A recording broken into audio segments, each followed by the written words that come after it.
Don't let my tight afro curls deceive you.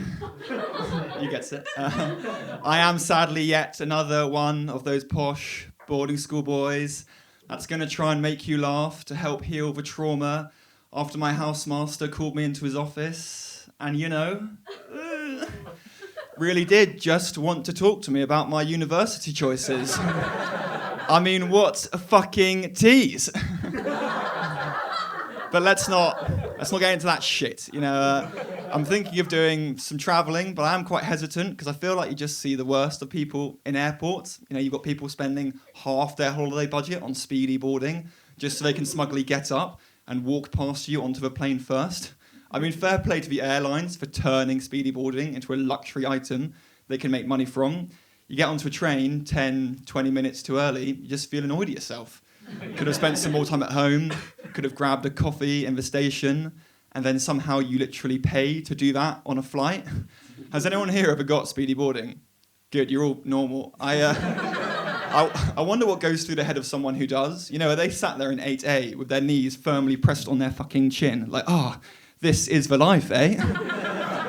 This is what hard work gets you.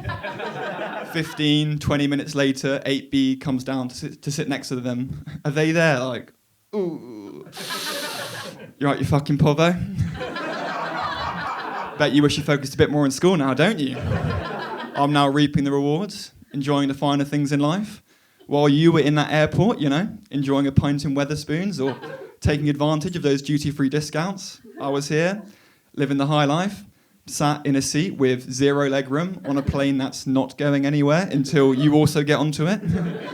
Try not to be too jealous. I'm also looking for a job. I've been doing stand-up. I'd love to work in TV one day. And I feel like they could use my help. I mean, whoever came up with The Voice needs to be fired immediately. A show brought in to compete with The X Factor, even though the two most successful acts were One Direction and Little Mix. Both groups made up of solo artists whose voices weren't good enough to get through to judges' houses. But luckily, they were all very, very good looking, so have sold millions of albums and sold out stadiums all around the world. So surely if people who worked in TV had a little bit of cop on, they probably should have realised quality of the singing voice, not something to be basing an entire show on. I mean, they honestly would have been better off making a show called The Face. They would have. Let's turn those chairs back around, get them facing in the correct direction, and then give the judges noise-cancelling headphones to make sure, it's true, to make sure they don't write off any pretty people too early. Because fine, when someone comes out on their own and can't sing a note in tune, the judges are understandably thinking, this probably isn't going to work. But once you remove the singing aspect and put the voice to one side, suddenly, a pretty face and a cute smile in a group of 5 or 6, standing on the far end, only joining in at the chorus, with their mic turned down.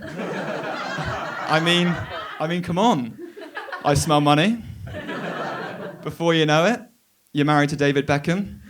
Oh, come on, guys. I'm punching up. I've been new to comedy, but I punch up and I punch hard.